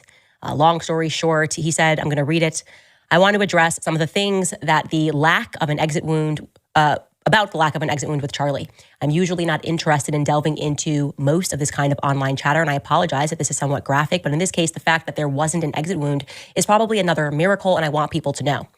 I just spoke with the surgeon who worked on Charlie in the hospital. He said the bullet absolutely should have gone through, which is very normal for a high-powered, high-velocity round. I've seen wounds from this caliber many times, and they always just go through everything. This would have... Guys, listen, Stop the cap. I'm not buying it. I don't think it was a high-powered, high-capacity round, as he says. I'm not buying it at all. I believe in miracles. Trust me, I believe in the power of God. But come on. To say it was a miracle and there's no exit wound, it's just, it doesn't make sense. Is it possible? Yes. Do I believe it? No. Have taken a moose or two down, an elk, etc., but it didn't go through. Charlie's body stopped it. I mentioned to his doctor that there were dozens of staff, students, and special guests standing directly behind Charlie on the other side of the tent, and he replied, it was an absolute miracle that someone else didn't get killed. His bone was so healthy and the density was so impressive that he's like the man of steel. It should have just gone through and through. It likely would have killed those standing behind him too. I'm not buying In the end, the coroner did find the bullet just beneath the skin. Even in death, Charlie managed to save the lives of those around him. Remarkable, miraculous. Now, keep that up for just a second because it's really around here. His bone was so healthy and the density was so impressive that he's like the man of steel that we just went, something's not right. Yep. Something not right. A lot of stuff's not right. I just don't know why a surgeon would be saying something that actually only the medical examiner, somebody that specializes in forensics, could really contribute. Yes, a surgeon can tell you, or actually any person with common sense can tell you that your bone density is better when you're younger. But this seemed a little bit too performative. Now, I can tell you the part that he is telling the truth about is that Charlie's neck indeed did stop the bullet. Without question, okay? And this is going to dispel a lot of theories that are out there. And I'm telling you this 100%. Charlie Kirk was shot from the front, and the bullet did not exit. And at least a fragment of the bullet was recovered from his neck. And I'm going to tell you exactly where it was recovered from. I have fact-checked this information from multiple sources now. I've actually been sitting on this for a little bit over a week. Right around here. So think about almost in line with your shoulder blade right in the center. Now, why is that helpful? Because it gives us a bullet trajectory, okay? It went in here where you saw that, and it was stopped, and a fragment was pulled from, think right, if you're just touching your spine in line with your shoulder blade. That leads us, obviously, to the part that he's maybe not being forthcoming about. They did not recover a bullet from a 30-06. They didn't recover a bullet from a 30-06. It just didn't happen, okay? That's what I found a 30-06 bullet. Charlie's death certificate certainly would have reflected that. In suicide situations, as just one example, medical examiners, feel free to chime in. I've spoken to quite a few. But when the gun and the bullet are known, they are reflected onto the death certificate, okay? And listen, guys, I'm not a super gun expert. I know a lot about guns. Even when I heard the video initially, before hearing from any of the other gun experts and ex-snipers and current snipers, the caliber of gun they said was used did not make sense. The shot sounded like, even from the video, that it was a lower caliber gun. Right, it was a lower caliber shot. I don't believe it was a 30-06. It just didn't seem right. And then from his reaction, like it didn't make sense to me. Didn't make sense. There is not one reflected onto Charlie Kirk's death certificate because they did not recover a bullet from a 30-06. Hunters and military men rejoice. It turns out that common sense still rules the roost, okay? You guys were right. You were absolutely right. And this is why I hate politics, because it requires us to submit to the idea that we were all somehow born yesterday. That life really can just be a Marvel comic with people that are, I guess, a DC comic where there are men of steel that are able, because they're young, to stop 3,000 pounds of energy that is coming at them. That didn't happen. So where does that leave us, guys? Well, the part that is now extraordinarily suspicious is that Andrew is claiming that he had a conversation with the surgeon who offered up the idea that it really was just your modern Christian miracle, that Charlie was just young and his bones had a lot of density, which made him stronger somehow than a Cape buffalo, enough push-ups and asparagus, and you too can stop 3,000 pounds of energy coming at you. What are we to make of that? What are we to make of the fact that Charlie did not do that, actually? It means that he was shot with a completely different kind of gun, obviously, okay? The kind where this would make sense, that it didn't cut through him. The kind where it would make sense that outside of an artery effectively exploding from the front, there was, his neck didn't explode, which that particular weapon that they were trying to tell us Charlie was killed with would have gone through about 7 necks. Yes, okay? Exactly. You will recall that throughout all of this, or during this mayhem rather, there were people who were insisting, by the way, they were on the ground, the witnesses that were insisting that they heard multiple shots. That's another element of this. But those individuals were not the ones that were awarded with mainstream media interviews. In fact, one guy, and this kind of went viral at the time, even got pushed, physically pushed, and was not given the ability to speak at all. They shut him up. It looked, if we were just examining the situation, it certainly looked like Turning Point employees or staff or students thugged him so that he wouldn't say what he thought happened. Let's take a Yeah, and we're not going to get into that. Again, shout out to Candace. I'll leave a link to the full live stream from her in the description. But again, I'm not buying this. This doesn't make sense. There would have been so much more damage to even just the entry wound of Charlie Kirk. So a lot of this isn't making sense. I want to go through and break down and read Andrew's tweet again. So he says, I want to address some of the discussion about the lack of exit wound with Charlie. I'm usually not interested in divulging into most of that kind of online chatter, and I apologize. This is somewhat graphic, but in this case, The fact that there wasn't an exit wound is probably another miracle, and I want people to know. I just spoke with the surgeon who worked on Charlie at the hospital. He said the bullet absolutely should have gone through, which is very normal for a high-powered, high-velocity round. I mean, stop the cap. How would the surgeon know that? Come on, man. I've seen wounds from this caliber many times, and they always go through everything. This would have taken a moose or two down, an elk, etc. How does he know that? He said he's seen it numerous times, but how do you know it's a I'm not buying it, but it didn't go through Charlie. Charlie's body stopped it. I mentioned to his doctor that there were dozens of staff, students, and special guests standing directly behind Charlie on the other side of the tent. He replied, "It's an absolute miracle that someone else didn't get killed. His bone was so healthy and the density was so impressive that he's like a man of steel. It should have just gone through it. It likely would have killed those standing behind him." I'm not buying it. I mean, we would have to see the report, which we're actually going to get into information about the medical examiner in the next video. Let me know what y'all think about this in the comments in the chat. Do y'all really think that that's what happened? Or do you think someone's not telling the truth about the type of caliber bullet that it was? Let me know what y'all think. I'm not buying it, guys. We got 16,000 of y'all in the building. Appreciate it. I always thought it was a 22.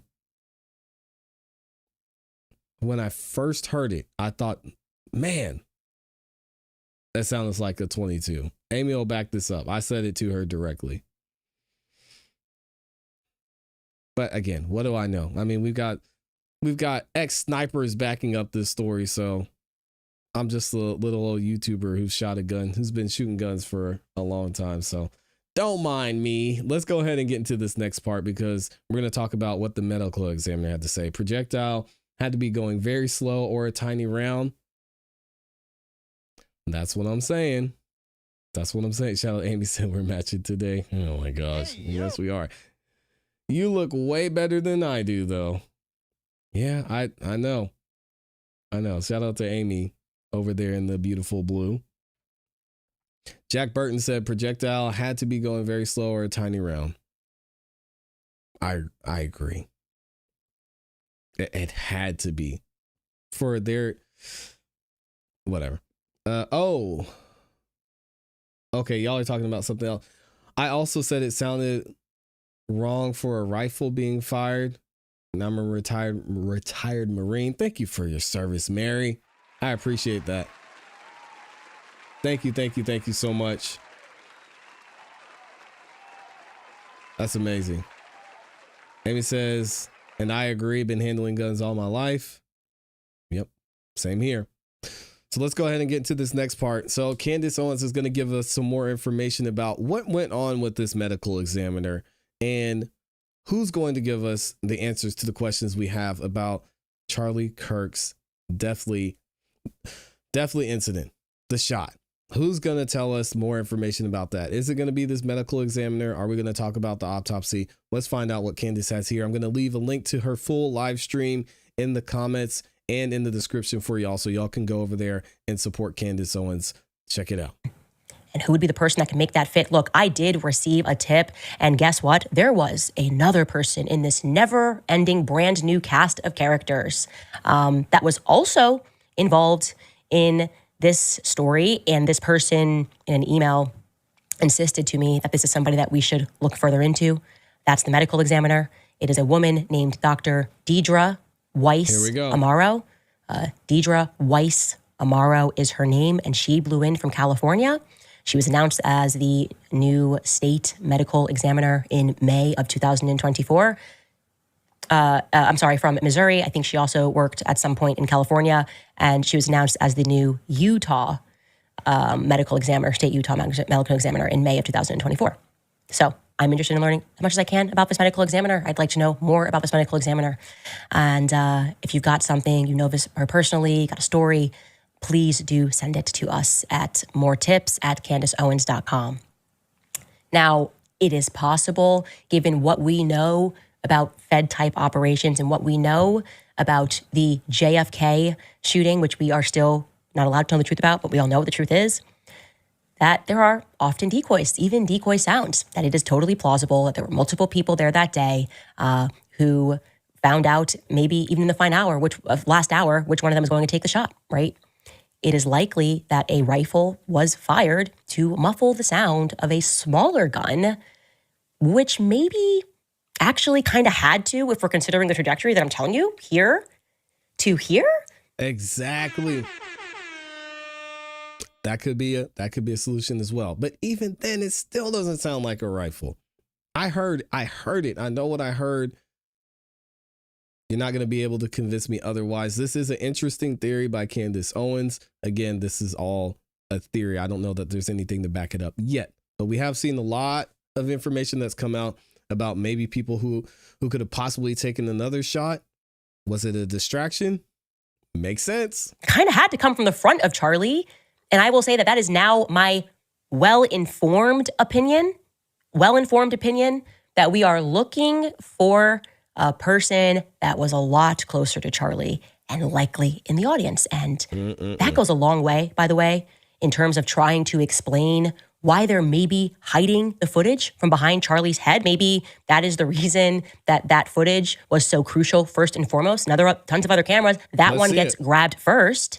It seems to me that there's a lot of hiding and there's definitively a lot of lying that's going on. I told you, Tyler Boyer lied. He just lied. The person who took the cameras down was absolutely not instructed to do so by law enforcement. He just wasn't, okay? So why say that? Also, why grab the one behind his head first? Of all the cameras, why that one first and foremost? And when I actually think about the clip that I was shown, it was more to the right. I actually feel that there is this remarkable blind spot on the left of Charlie, which is why I was asking if anybody had footage, not footage if you're sitting there and taking footage this way, but if you are Charlie, I want to see what he would have seen looking slightly to his left. By the way, despite the fact that we had this amazing cast of characters, all these Caldera engineering connected people who made it to the mainstream media to talk about what they heard, there was actually one eyewitness there who could not be shoved out of the way and was able to make his way onto Fox News immediately after to provide a description of where he believed the shot came from, and that's Jason Chaffetz, right? Jason Chaffetz is a former politician and a Fox News contributor who was a witness to this event because he is from Utah. He attended this event. He apparently was in communication with Charlie ahead of the event. And I have to say that of everyone that day, he's maybe one of the few people that I would say on the mainstream media that seemed genuinely shaken by the event. He went live, was speaking through what he saw, what he heard, what he was expecting, and he was rebutting, because he was on a couple of shows, rebutting the idea that the shot was from far away. That's very interesting to consider. You got a bunch of kids who are trying to speak and they're getting censored. Then you have a bunch of people that are giving a platform and they seem weird, right? Tiffany Barker on Good Morning America, vibes were weird there, okay? Not assigning any necessarily badness to her, but didn't feel right. Jason Chaffetz, however, genuinely, when I looked at the footage, he seemed shaken by the event. And let's hear where Jason Chaffetz says he believes the shot came from. Take a listen. Being there, seeing it within proximity, it seemed like it was a close shot. The venue is such that there's a 4-story building, which is the administrative building to the south. The other buildings around the side are not quite so high, but you could be on the second level and watch Charlie. The police had moved the people. There were some people that were above Charlie, so that awning that you're seeing there's a place to be there, but the police moved people out to the sides. And so you couldn't be right above where you were at. But if I had to guess, and again, it's still raw, but if I had to guess and give a police statement right here, right now, today, see where that water is? It looked to me like it was in close proximity, straight ahead, water. Right in that area. Yeah, we're looking at if I had to guess. Again. Interesting. It's quite interesting. And then elsewhere, when he's on Fox News and people are saying the shot was from like the Losey building, he doesn't believe that. He doesn't believe that. By the way, Jason Chaffetz, he's been honest about his background. His parents are in the government. They're literally in the FBI. So he's telling you that shot was closer. So what gives? Also, why is everybody telling lies? I want to be very clear. It's possible that the people at Turning Point are simply terrified. That's definitely a possibility here. They are very much aware of what these people are capable of, and maybe they're just trying to get by, and they're being told what to say and what to do, and they want to keep the peace. But here's what I think may have happened. I think that I accidentally ruined the Fed narrative. I think the plan was to never allow the back footage of Charlie to see the light of day. It never was allowed to see the light of day. That way, they were going to say that they recovered a 30-06 bullet, right? Instantly, we recovered a 30-06 bullet. They were, maybe when they were digging stuff up, and there it was, and it went through, we wouldn't have known, we would have been none the wiser, right? No one else is telling us anything or showing us anything. And I think they were going to say, or the other option, like it completely took his neck out. We wouldn't have been any wiser. Exactly. But then I watched it, and the thing that jumped out at me was that not only did the bullet not pierce through, that there wasn't a single dot of blood on Charlie's bleach white shirt until he falls out of frame and onto the ground. I think we accidentally ruined what they were going to try to do to frame this. I think they wanted this to be a 30-06 narrative. And now they're going to have a lot of difficulty getting that through a courtroom. They panicked. They tried to explain it away. They're saying that it's a miracle. I don't think it is. It obviously was not a miracle. I think it is likely that what we should be looking for are two people that had weapons that day. Somebody that was in the audience, somebody that was elsewhere with a rifle. That explains also why, by the way, when I take a look, there's so many adults. There's no UVU kids that were in the mainstream media. Cooper's not even a UVU kid. He's not a TPUS kid. Why were they not able to find UVU students to say what it is that they heard and what they saw that day? And what's really interesting is I told you guys already about Nick, who has been assisting me on the ground. And one of the first things he said to me was that I felt like they were coming around, the feds were coming around, and they were trying to implant memories into our heads. So he was like, I felt like there were these people walking around that we didn't recognize, and they were like, you heard one shot, we heard one shot, we heard one shot. And he's like, I know that sounds weird and conspiratorial, but it seems like they were trying to make us believe that this is what we heard. And it's interesting also because remember, when Phil Lyman gave us his footage and he walks outside of that building, the two now infamous goth girls who are not goth at all and they're just wearing black, they say that they heard two shots. They never made it to Fox News. They never made it to the mainstream media, but they too also said that they heard two shots. Take a listen.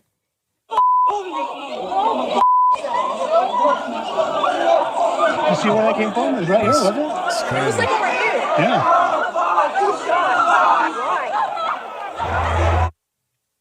Like two shots, bro. What can I say, guys? I think it's pretty obvious that our instincts about this have been correct from the very beginning.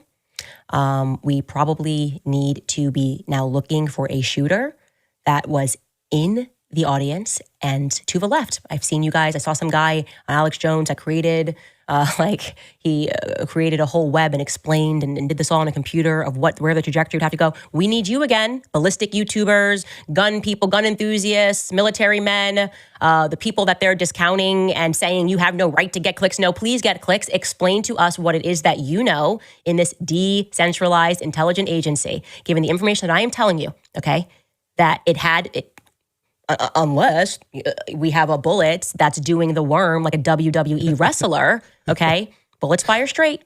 And this one went straight into the front left lower side of his neck, essentially exploded his artery and did not exit out of the back. But that is where a bullet fragment was found. So map it out for us. There's something else that I would like to point to that is getting interesting, and that is regarding Caldera Engineering. Now, I said from the very beginning that this company was shady. It flagged me as weird. All I was trying to do at that point was not looking to Caldera Engineering, but rather to track down the footage. Irwin Steel, this steel, so many steels were involved. It turns out the steels are big with Caldera Engineering. And things aren't adding up with this company, okay? It's just not adding up with this company. And I can tell you, I was receiving information from people who work with valves, who have been in the industry for 30 years, that live nearby, and said, I have never heard of Caldera Engineering. That's not normal. I've never heard of them. I've never worked with them. I've never received any of their valves. Something's not right here, right? I knew something wasn't right, but you can't just always go off of just, we know something's not right. We have to figure out what exactly it is that is incorrect here. Then I also decided to prod the narrative further. Another person gave us a tip and said, hey, did you know that there's literally someone who works at Caldera Engineering who is a professional actor? Like, no background in engineering, went to school for theater, worked in theater, was in plays, was involved in plays. I looked through everything, went through it. I'm like, this doesn't make sense. Why is he suddenly at Caldera Engineering? Like, not later in life, just like randomly on his resume is Caldera Engineering. Why are they hiring gay actors? I don't know the answer to that. I'm telling you guys what are the things that I have stumbled upon. Then somebody emailed us, and this was true. All right, y'all let me know what you think about this in the comments in the chat. Is Candace onto something here? What's going on with the trajectory of this bullet? What's up with the 2 shots? We have to have a lot more information before I'm willing to go one way or the other. It makes sense to me that with the bullet, I initially thought it ricocheted up. It looked like it ricocheted and then hit him in the neck. Now Candace is saying it was a direct shot. I want to see, we got to see a medical report or an autopsy or something. So I want to know what y'all think in the comments in the chats. Let me know who's right. What happened? What do you think? All right. Thank y'all so much. Over 16,000 likes. We still got 10,000 of you in the building. I appreciate y'all. Thank you to everybody that liked the video. It helps out so much and it's free. It's easy to do. So even if you're watching this on the replay, make sure you like the video. Make sure you subscribe to the channel as well so you don't miss any time that we go live or drop a new video. I want to see what y'all are saying. And I also need to shout out a couple more super chats too before we get out of here. Let me see. We had, oh man, I missed a bunch of super chats. Shout out to Amy up in here with the couple super sticker. She dropped the cake. It's cake time. She dropped the rainbow twice. I think that was for Brandon. Thank you, Amy, for the super sticker. So much love. J Money gifted another 5 memberships. Thank you. He also dropped another super sticker, dapping me up. My dog CPE in the building with the 10 bomb says, hey gang, in and out today. Oh, just like she likes it. Hey, this is a family show. I apologize. J Money, the channel kicking. J Money, the channel's kicking. Slim, Kara, Mary, ClassE, Amy, and everyone have a great weekend. Be safe and don't take away from the population. Isn't that the truth, man? Shout out to CPE. I appreciate you. RD419 is up in here. Been a member for 9 months. Thank you, my friend. Wow. He says, ClassE, have you or will you look into the Kyron Lacey rest his soul stuff? Something seems fishy about that case. We talked about it. I dropped 2 videos. Let's see. Did I drop one this morning?